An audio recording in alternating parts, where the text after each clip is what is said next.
Yan po sila. Yung mainit na. Yeah!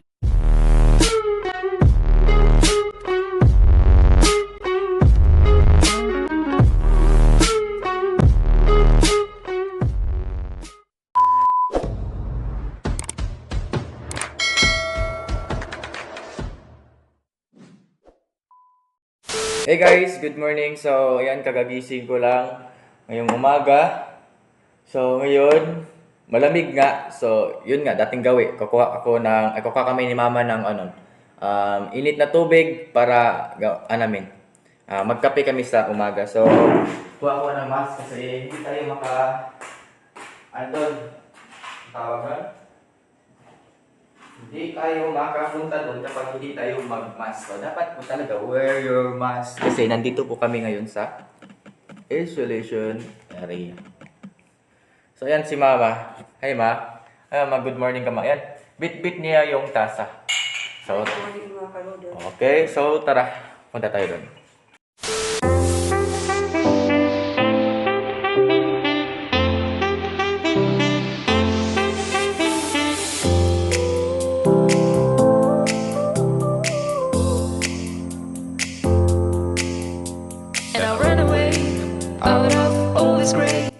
Tignan nyo yung umaga ngayon ay napakaganda.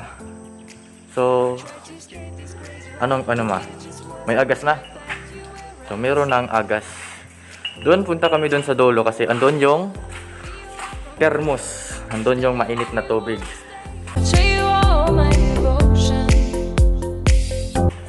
So, meron nang taong kumuha ng mainit na tubig. Dito na tayo daan, Ma? Dito sa ground? O, daan na lang. Sige, magkape kami talaga ngayon kasi ang lamig po ngayon mga karoder. Kaya kape-kape. Andito kasi nilagay yung thermos sa malapit sa my guard. Yung guard house. Yan, yung umaga ay napakaganda. Wala pang sikat ng araw kasi natabunan ng ulap. Yan, merong manok. To dito? Nasa Mindanao, Ilonggong manok. Native chicken. So, dito kami magkape. Andun yung guardhouse. Kape. And thermos. Ako na lang yung magdala sa akin ng thermos.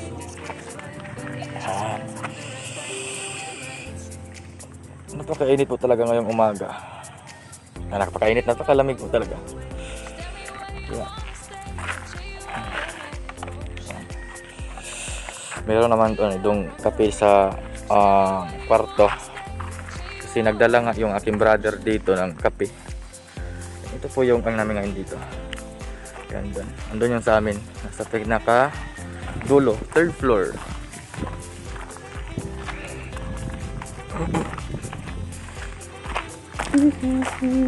Napakalamig.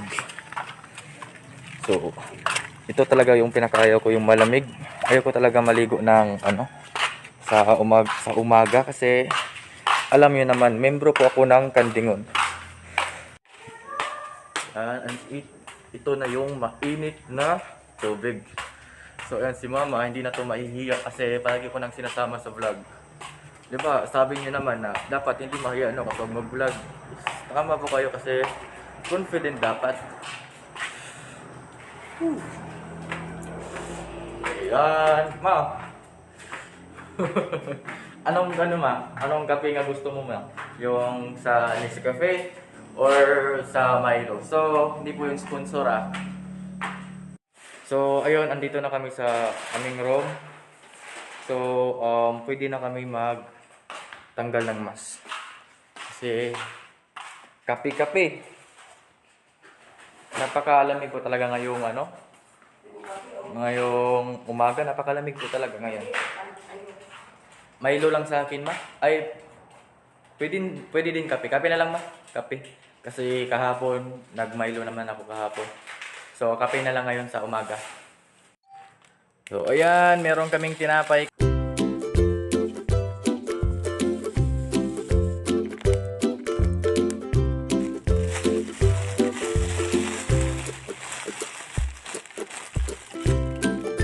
laki po talaga ng aking t-shirt, oh. Laki ng aking t-shirt. So, kape muna kami ni Mama.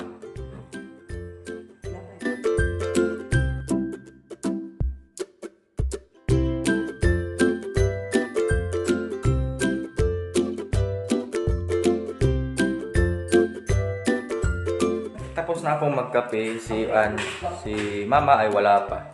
So, ano lang, ako na lang, no, tapos na akong magkape. So, iligpit ko na lang to yung aking higaan at saka ayusin ko to yung aking mga gamit kasi sobrang kalat, oh. Yan, sobrang kalat. Ayan, so mag-ayos muna ako ng aking mga gamit.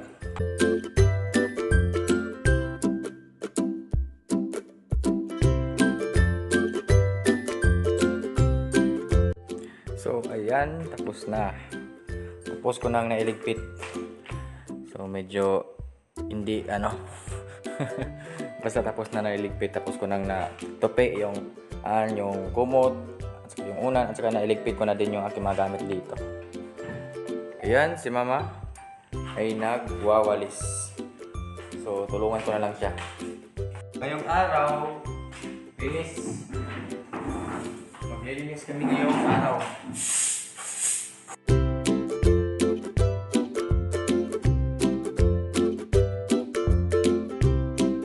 So, ayan. Nag-aantay na lang kami ng aming pagkain sa umaga. So, habang nag-aantay, higa muna tayo dito. Higa.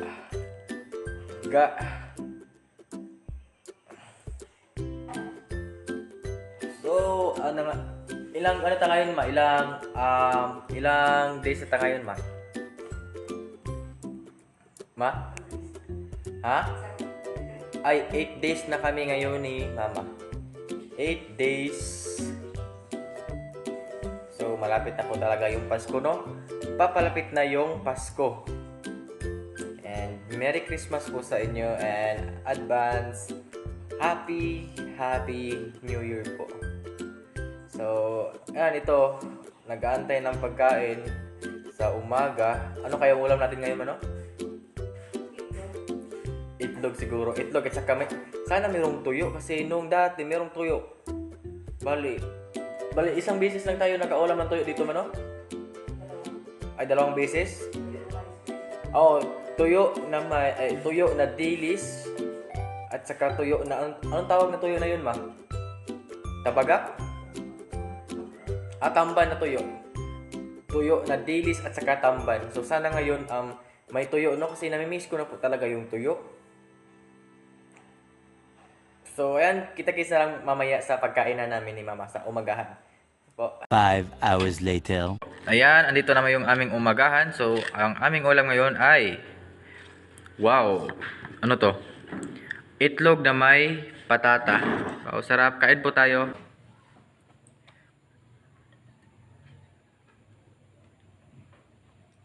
So, kain po tayo ng umagahan.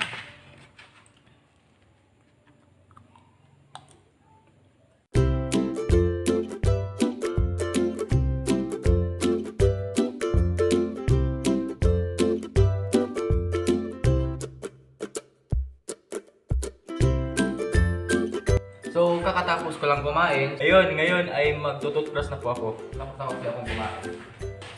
Magtututbrush. Ayan na, nagtututbrush na po ako, ha. Magtututbrush na po ako talaga.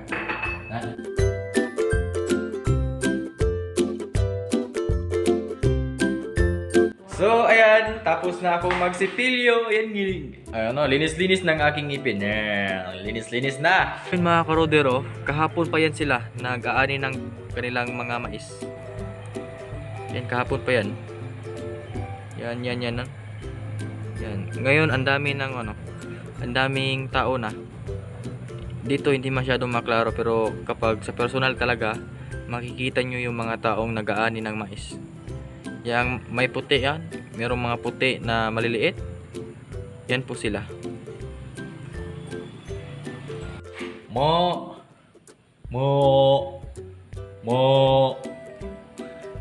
Wala talaga yung maliit na baka. Kanina, nandyan kanina. Yung maliit na baka ngayon, wala na. Siguro naghahanap ng pasilungan. So, ayun. Na-miss ko na talaga, no? Na-miss ko na talaga yung mananggi. Yung manguha ng ano ba, yung mais.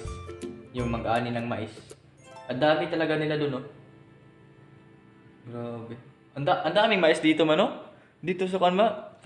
May tanim sila dito, mano. Sa atin, wala, mano. Kapag magtanim tayo doon sa atin, sa Cebu, ayun lang. Anong man tayo magtanim doon sa Cebu, ng mais? O, kasi doon sa Cebu, palagi na kasing umuulan doon. Kaya, ano man yan, hindi kasi,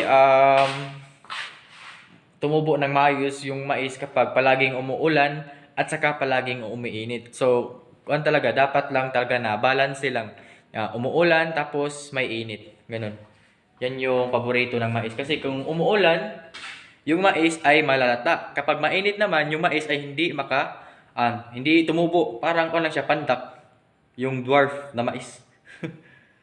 Namimiss ko na talaga yung yung ganyan ba? Yung pumupunta sa bukid na magtanim. Kasi mahilig po talaga ako magtanim ng mga gulay. Doon nga sa aking kubo, sino kaya mag-alaga doon? Si Papa, hindi siguro aakit si Papa doon kasi sino kaya pupunta doon sa kubo mo? Siguro ang mga bata, sila Kyle at saka si Jan. Siguro ang bibisita ng aking kubo. Kasi may tanim ako doon na ampalaya. Pag alis namin ni Mama, yung aking ampalaya ay gumuho na siya yung ampalaya.